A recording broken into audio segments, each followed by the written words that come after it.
When we first pulled up to 1542 Elmwood Drive in Pleasant Pines, I genuinely believed we had found our forever home.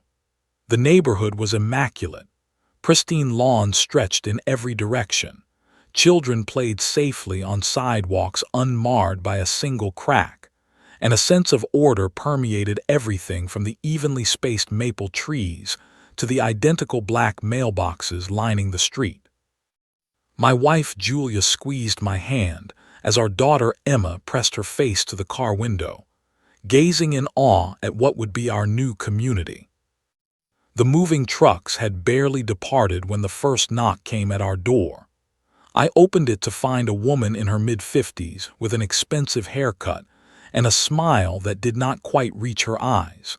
She extended her hand with the practiced grace of someone accustomed to being obeyed. "Welcome to Pleasant Pines. I am Karen Westfield, president of the Homeowners Association. I wanted to personally deliver your welcome packet and go over a few things."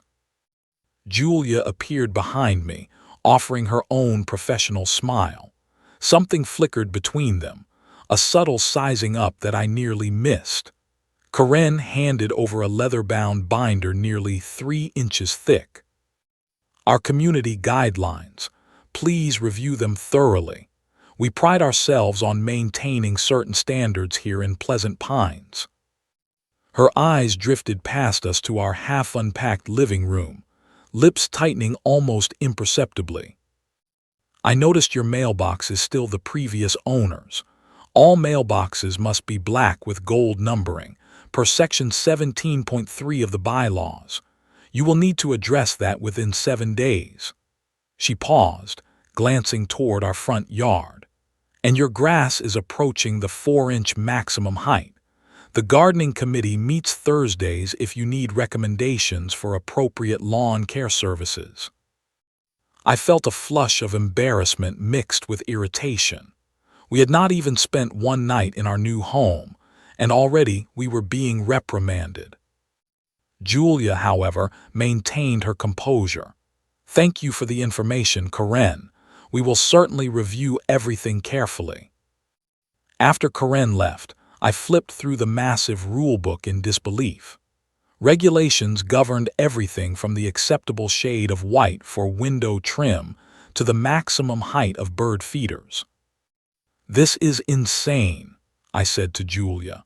"There are rules about what day we can bring our trash cans to the curb and what flowers we can plant."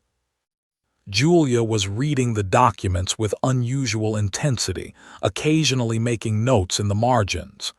"Interesting structure they have here. Very comprehensive."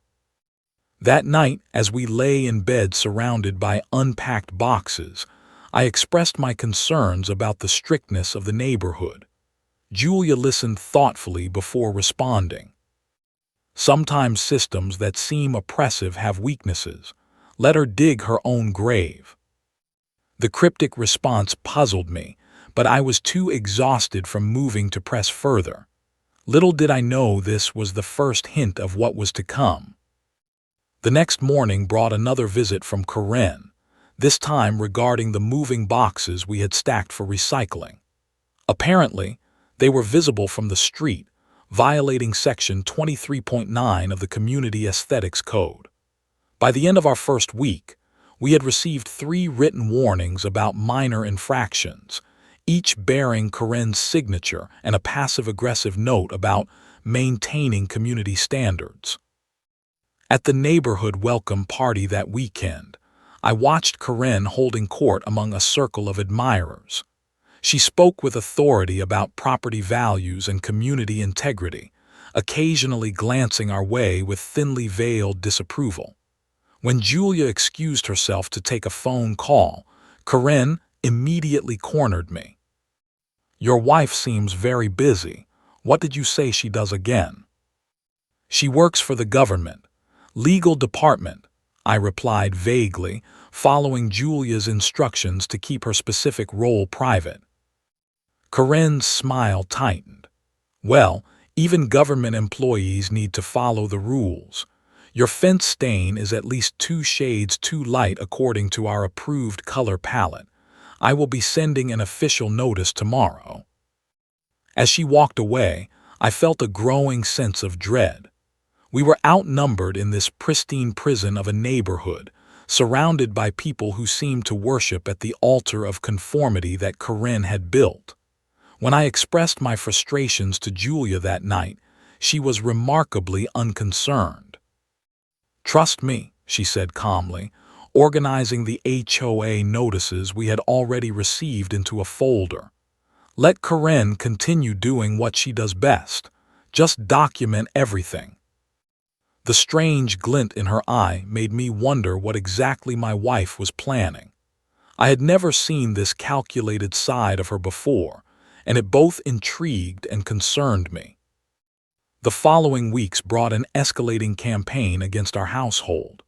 What had started as warnings quickly evolved into formal violations, each accompanied by increasingly substantial fines. Our flower bed was deemed excessively colorful in violation of the approved gardening palette. The brightness of our porch light was measured and declared excessive and potentially disruptive to neighborhood ambience. Even the wind chimes Julia had hung, identical to ones 3 houses down, were cited as creating unauthorized ambient noise. Every morning seemed to bring a new envelope bearing the Pleasant Pines HOA letterhead, each one thicker than the last. Julia methodically documented each citation, creating detailed folders and scanning everything into her laptop. She never argued, never contested, and never showed the slightest hint of frustration. Her calm was unsettling even to me. "Should we not fight these? These fines are adding up," I questioned one evening as she filed away the latest citation for improper holiday decorations. A single autumn wreath that apparently exceeded size limitations by 2 inches. "Not yet," Julia replied, her eyes never leaving her computer screen. "Documentation is crucial right now. Every letter, every email, every interaction. Record it all." Karen, emboldened by our apparent submission, began enlisting other board members in her campaign. The HOA board meetings, which we attended silently, became thinly veiled tribunals against our property. Each alleged violation was presented with photographs and measurements, discussed at length, and then voted upon unanimously. The 5 board members, with Karen at the helm, seemed to take perverse pleasure in their authority. The Miller residence continues to demonstrate a pattern of willful noncompliance, Karen announced during one meeting, clicking through a slideshow of our supposed infractions. "I move that we increase the penalty structure for repeated violations, effective immediately." The motion passed without discussion. As we left the meeting, several neighbors avoided eye contact, clearly unwilling to associate with the community pariahs we had become. The situation reached a breaking point at the neighborhood 4th of July barbecue. I had reached my limit after receiving a citation that morning for unauthorized vegetation, wildflowers that had naturally grown in a corner of our yard. When Karen loudly commented on the disappointing lack of community spirit from certain new residents, I confronted her publicly. "This has gone beyond reasonable enforcement," I stated, loud enough for nearby neighbors to hear. "You are targeting our family specifically, and everyone here knows it." Karen's face flushed momentarily before she regained her composure, smiling with artificial sweetness. "If you cannot adapt to community standards, perhaps Pleasant Pines is not the right neighborhood for your family." Several of her allies nodded in agreement. By the end of the event, the social isolation was complete. Parents guided their children away from Emma, whispered conversations stopped when we approached, and we returned home feeling more ostracized than ever. The following day, Emma came home from playing outside in tears. Her bicycle, which she had left on our driveway for less than an hour, had been confiscated for violating the no visible recreational equipment policy. It would be returned. Karen had informed her, once the proper fine was paid and appropriate storage arrangements were made. I was furious. This has gone too far. She is targeting our child now. Julia's expression hardened momentarily before returning to its usual calm. I know, but we need to stay quiet just a little longer. Why? What are we waiting for? She hesitated before answering. I have been hearing things. Rumors about the HOA finances. Missing funds, suspicious contracts with vendors, special exemptions for Karen and her friends. There is something not right here, and I think it goes deeper than petty power plays. What does that have to do with us? I demanded. Everything, Julia replied, her eyes meeting mine with unusual intensity. Just trust me. Karen will make a mistake. People drunk on power always do. As the summer progressed, so did the harassment. Our mailbox was vandalized twice, each time resulting in citations for maintaining damaged property. Anonymous complaints were filed about noise from our home during times we were not even there. Karen began conducting drive-by inspections multiple times daily, photographing our property from her luxury SUV with undisguised contempt. Through it all, Julia remained patient, methodical, and strangely confident. She was playing a long game I could not yet see, but Karen was about to force her hand in a way that would change everything. The certified letter arrived on a sweltering August morning. I recognized Karen's Mercedes parked across the street, watching our house as the mail carrier delivered the thick envelope requiring signature confirmation. Even from a distance, I could see the satisfaction on her face as I signed for the package. Inside was a formal notice of civil action.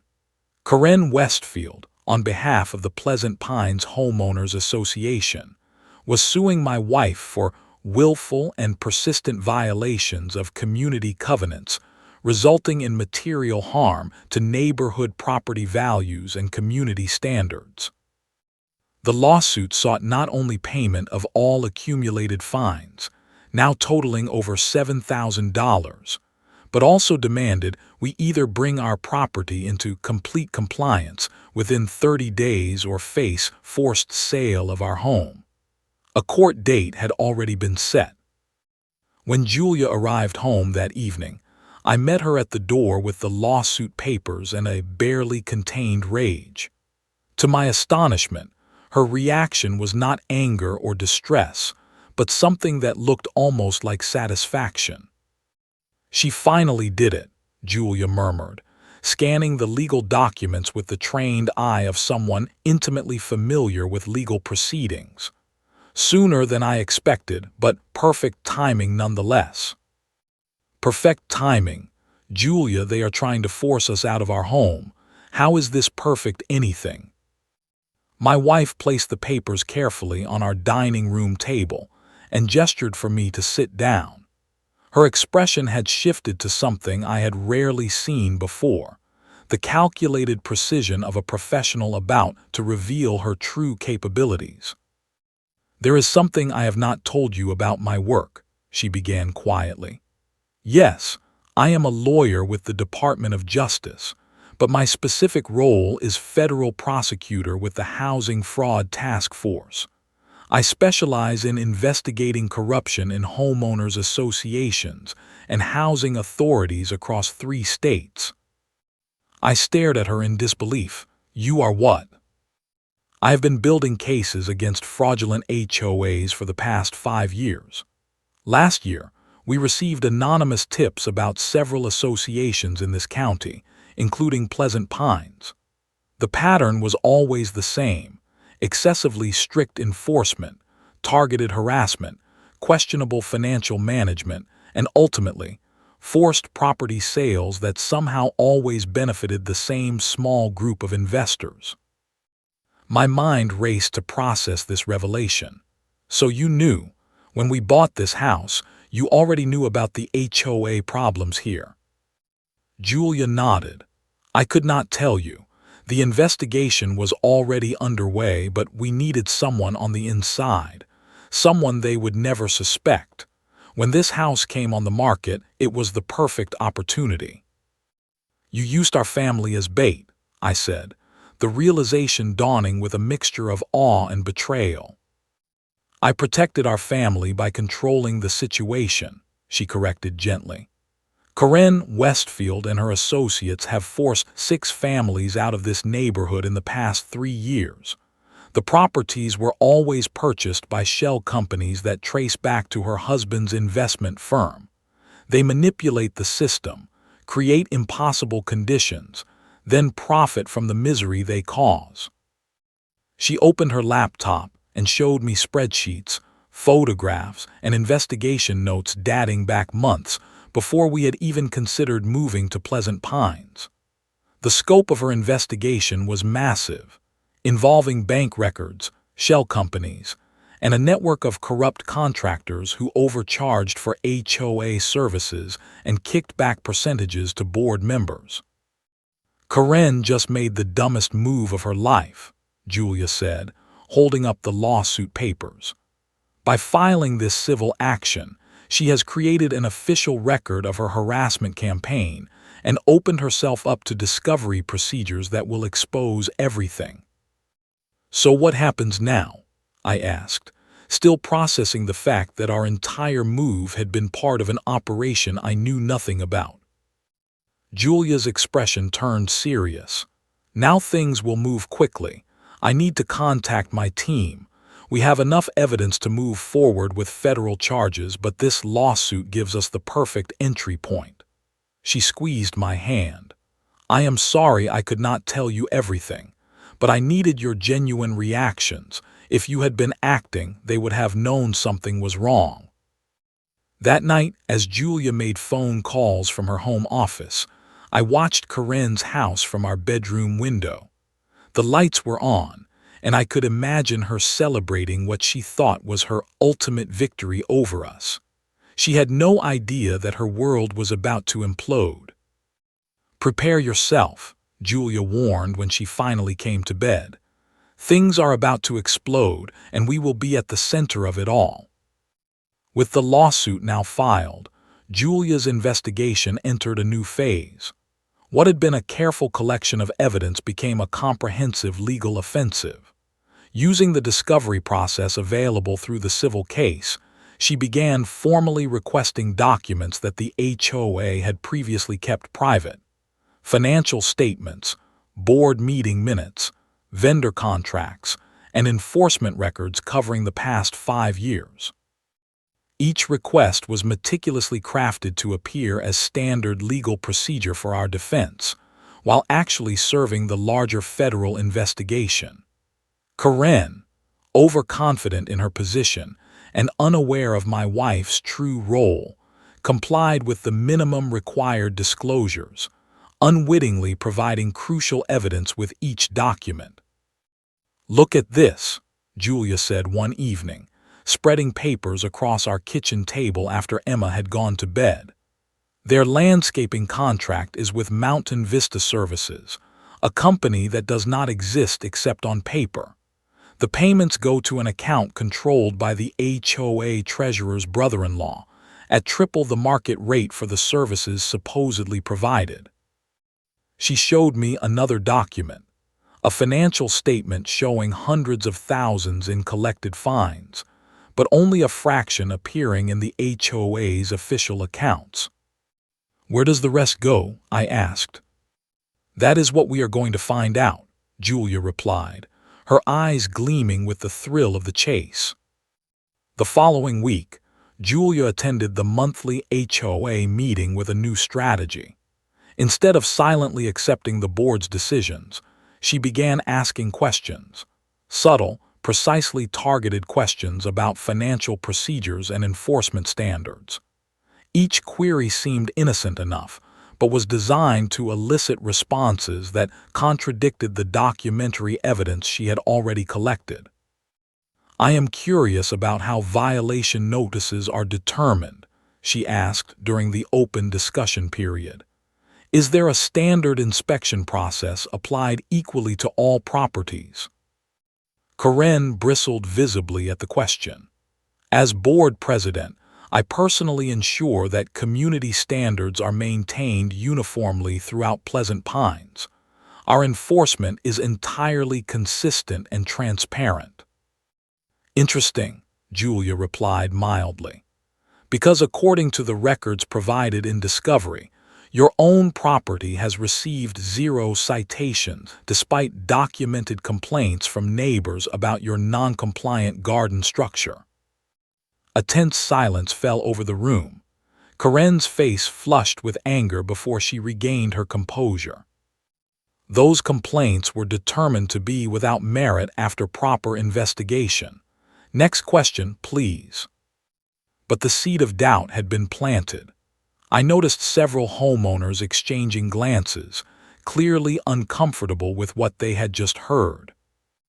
As we left the meeting, Julia whispered, "Watch what happens next. The pressure is building." She was right. 3 days later, Thomas Baker, the HOA treasurer for the past 7 years, unexpectedly resigned his position, citing personal reasons and health concerns. Within 48 hours, his house was on the market, and moving trucks appeared in his driveway. The day after Baker's resignation, I encountered Karen while walking our dog. Her usually perfect appearance showed signs of strain, dark circles under her eyes partially concealed by makeup, her hair not quite as immaculately styled as usual.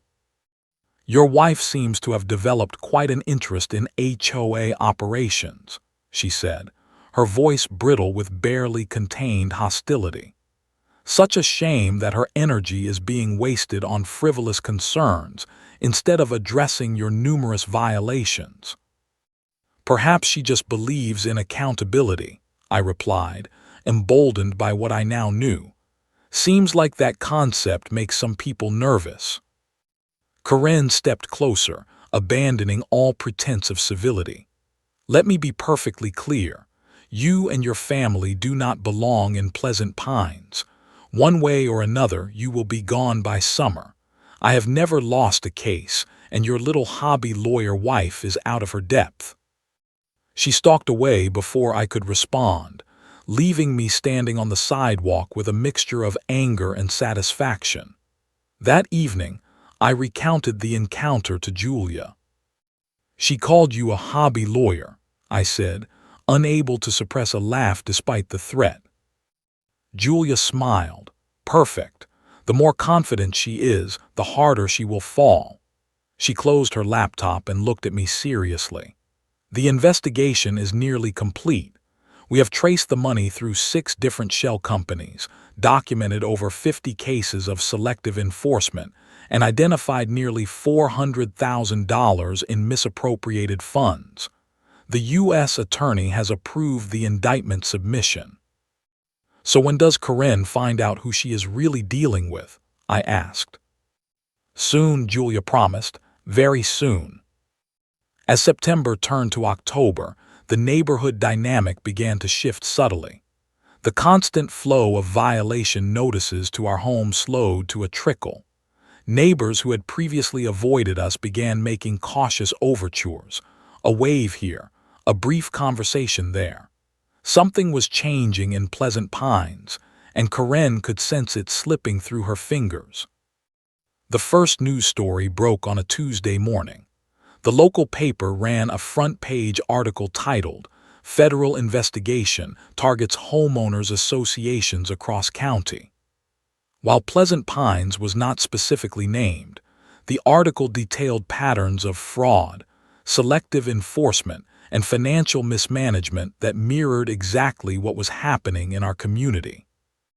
By Wednesday, 3 more HOA board members from neighboring communities had resigned.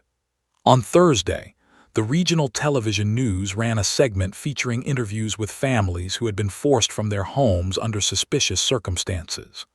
One couple described their experience in terms hauntingly similar to our own escalating violations, impossible standards, and ultimately, a forced sale at below market value to an anonymous LLC.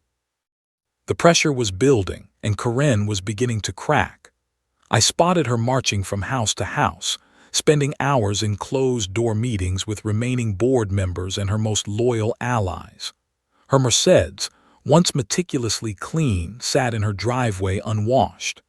Her yard, always the standard by which others were judged, showed signs of neglect, fallen leaves unraked, Halloween decorations haphazardly arranged. Julia watched these developments with the cool detachment of a chess master seeing her strategy unfold exactly as planned. "She is scrambling to cover her tracks," she observed. "But it is too late. The electronic records we have obtained cannot be altered or destroyed."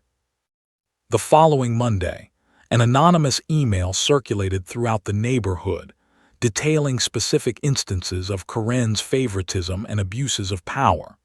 The swimming pool built in her backyard despite violating setback requirements. The special assessment funds used to repave only the streets where board members lived. The consistent pattern of exemptions granted to her friends, while others faced harsh penalties for identical issues. The source of the email remained unknown, but its impact was immediate and devastating. Calls flooded the HOA management company demanding answers. Karen's allies began distancing themselves, suddenly remembering that they had opposed her more extreme measures all along. Desperate to regain control, Karen called an emergency HOA meeting. The community clubhouse was packed. Every homeowner in Pleasant Pines seemed to be present, an unprecedented turnout. Karen took the podium, her usual confidence now brittle and forced. "I have called this meeting to address the malicious rumors circulating within our community," she began, her voice tight. "Pleasant Pines has maintained its property values and quality of life, specifically because of our diligent enforcement of community standards. These baseless accusations are clearly the work of those who refuse to comply with the reasonable expectations we all agreed to when purchasing homes here." Her eyes found me in the crowd, hardening with undisguised hatred. "There are those among us who would destroy what we have built, who would reduce Pleasant Pines to the level of any ordinary subdivision where chaos and decay are permitted to flourish." As she continued her increasingly paranoid defense, blaming deep state spies and government overreach for the scrutiny now facing the HOA, I watched the faces of our neighbors. Where once there had been admiration or fear, I now saw skepticism and growing anger. The tide was turning. "All financial decisions have been approved by the board," Karen insisted, her voice rising. "Every enforcement action has followed proper procedures. I have dedicated years of my life to maintaining this community, and I will not stand by while my reputation is smeared by troublemakers and outsiders." When the question and answer period began, the room erupted.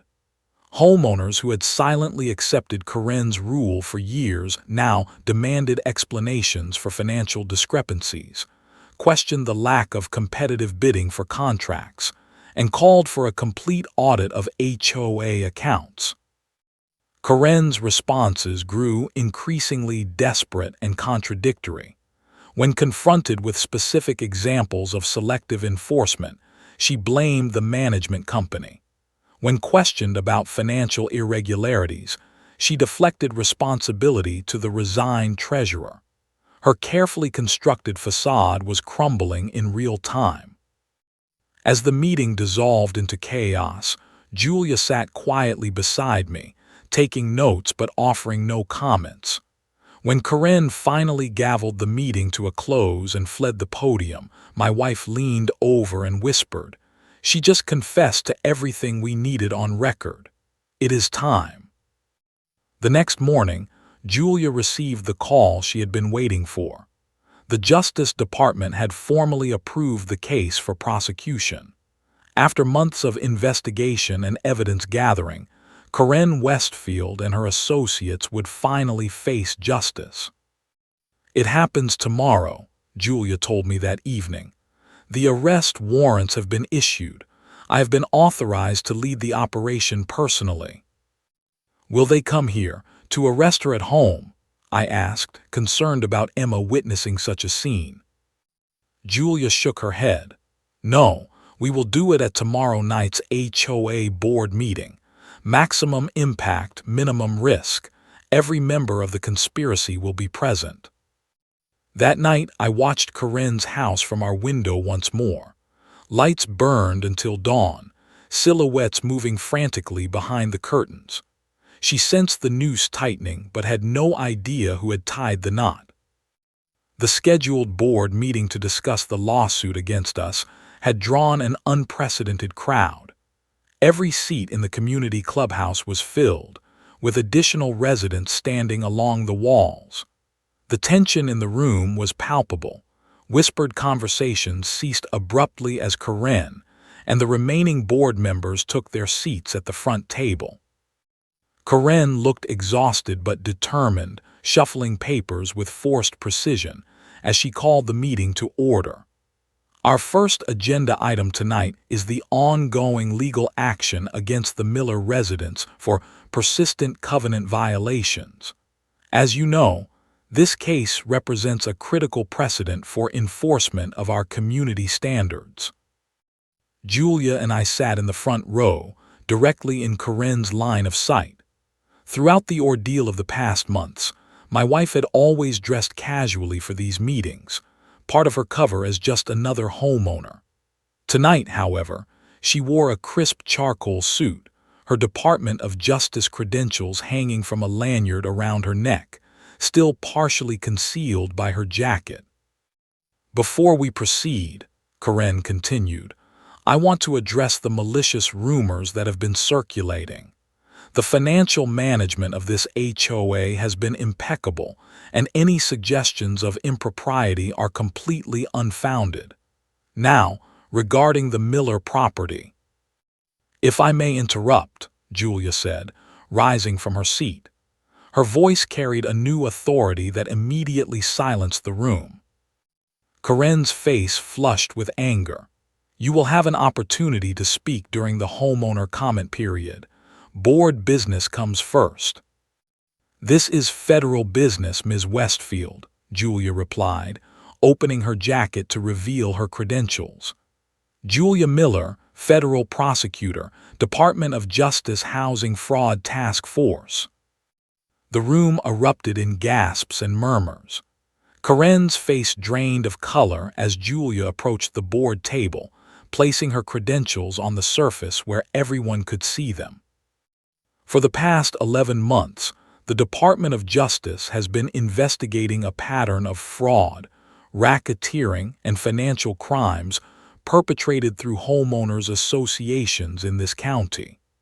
Pleasant Pines has been at the center of this investigation." Julia turned to address the stunned residents.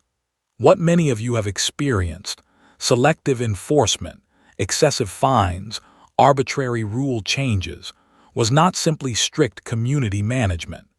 It was part of a criminal conspiracy to force properties into foreclosure or distressed sales, which were then purchased by shell companies connected to board members and their associates." As Julia spoke, the clubhouse doors opened. 4 agents in dark suits entered quietly, positioning themselves near the exits. Karen's eyes darted between them, the blood draining from her face as she realized what was happening. "This is absurd," she stammered. "You cannot possibly have evidence of any wrongdoing because there was none. This is a vindictive attack because you could not follow simple community guidelines." "We have extensive evidence," Julia continued calmly, opening a folder. "Financial records showing over $600,000 in misappropriated funds, documentation of board members purchasing properties they had personally targeted for enforcement actions through anonymous LLCs, emails discussing which homeowners to target next, and perhaps most damning, your own lawsuit against me, which provides a perfect case study in how your scheme operated. Julia projected documents onto the meeting room screen, bank statements, email exchanges, property records, all meticulously organized and annotated. The evidence was overwhelming and undeniable. You specifically targeted our property because we represented a threat, new homeowners who questioned your authority and documented your abuses. What you never suspected was that your harassment campaign was being monitored by federal authorities from day one. Karen's composure finally shattered completely. This is a setup. Thomas must have talked. That coward always was the weak link. She turned to her fellow board members, suddenly panicked. Do not just sit there. Tell them about the quarterly audits, the approval processes. But her allies were already distancing themselves, physically sliding their chairs away from her as they realized the extent of their exposure. Karen Westfield, Julia stated formally, you are under arrest for wire fraud, mail fraud, racketeering, and conspiracy to commit housing fraud. You have the right to remain silent. This is ridiculous, Karen shrieked, knocking over her chair as she stood. Do you know who my husband is, who our friends are? You cannot do this. The federal agents moved forward smoothly, one of them producing handcuffs. Ma'am, please place your hands behind your back.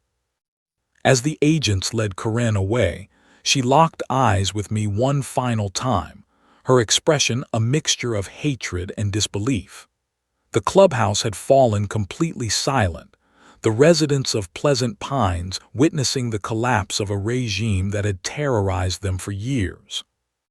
When the doors closed behind Karen and the agents, the silence held for another moment before erupting into spontaneous applause. Neighbors who had avoided us for months now approached with congratulations and shared stories of their own experiences under Karen's tyranny. As the meeting dissolved into excited conversation, Julia found her way back to my side. Next time, she murmured with the ghost of a smile, read the fine print before picking a fight with a federal prosecutor. The weeks following Karen's arrest transformed Pleasant Pines in ways I never imagined possible. Federal investigators maintained a presence in the neighborhood, conducting interviews and collecting additional evidence as the case expanded to include associates and enablers of the fraud scheme.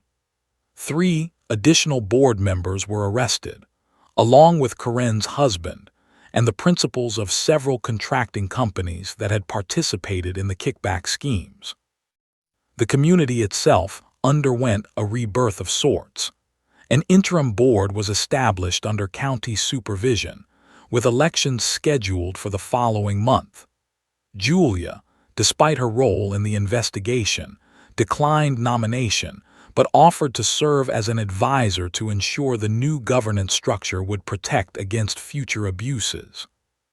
The most important thing, she explained during a community meeting held to discuss the path forward, is transparency. Financial records should be accessible to all homeowners. Enforcement procedures must be standardized and applied equally, and there must be clear avenues for appeal when disputes arise. The massive rulebook that had been Karen's instrument of control underwent a complete revision. The new version, less than a quarter of the original size, focused on reasonable standards that protected property values without micromanaging every aspect of homeowners' lives.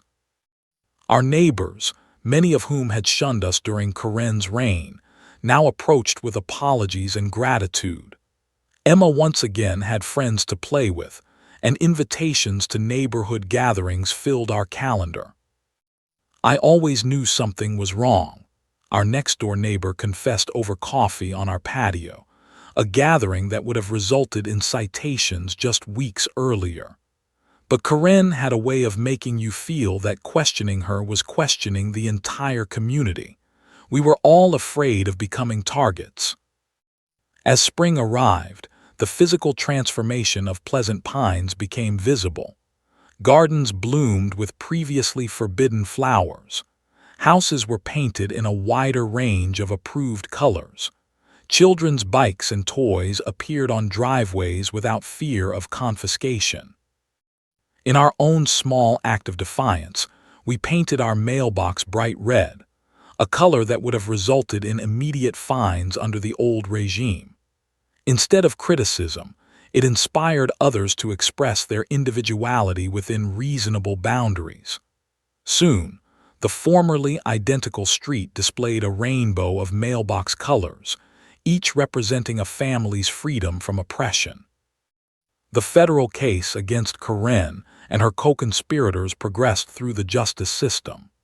Evidence of similar schemes in other communities came to light, expanding the investigation across multiple counties. Julia's reputation within the Department of Justice soared, and she was appointed to lead a specialized task force dedicated to combating HOA fraud nationwide. 6 months after the arrests, we held a neighborhood celebration in the community park, not an official HOA event, but a spontaneous gathering organized by residents who had rediscovered their sense of community. As children played freely and adults conversed without the cloud of surveillance and judgment that had once hung over every interaction, Julia and I watched from a picnic bench. "Do you regret not telling me the truth from the beginning?" I asked, thinking back to how close the stress had come to fracturing our family. Julia considered the question carefully. "I regret the strain it put on you and Emma, but the operation needed to unfold naturally. Karen had to believe she was in control for the case to succeed." She squeezed my hand. "You played your part perfectly, even without knowing the script." "And what about the other families, the ones who lost their homes before we arrived?" "Part of the settlement includes restitution," Julia explained. "It cannot undo the disruption to their lives, but at least they will receive financial compensation. And the precedent this case establishes will protect countless other homeowners." That evening, as we walked home through the peaceful streets of Pleasant Pines, we passed Karen's former house, now sold to a young family who knew nothing of its previous owner, except through neighborhood stories that were already taking on the quality of legend. Emma ran ahead, her laughter carrying on the spring breeze as she raced with her friends. The shadows of surveillance and judgment that had once darkened our lives here had lifted, replaced by the warm glow of genuine community. "Justice is not loud," Julia observed quietly as we watched our daughter play. "It is thorough." In the years that followed, Pleasant Pines became a model for HOA reform, with residents from other communities visiting to learn how proper governance could be achieved without tyranny. The case studies from our neighborhood appeared in legal textbooks and training materials for prosecutors nationwide. Karen Westfield eventually pleaded guilty to multiple federal charges, receiving a substantial prison sentence and financial penalties that stripped her of the wealth she had accumulated through years of exploitation. The pleasant smile and perfect hair that had once intimidated an entire community were replaced by prison attire, and the knowledge that her empire of control had crumbled completely. As for our family, we remained in the home that had begun as part of an undercover operation, but had become genuinely ours. The red mailbox stood as a quiet reminder that sometimes justice arrives in unexpected packages, delivered by unlikely heroes who know exactly when to reveal their true identities.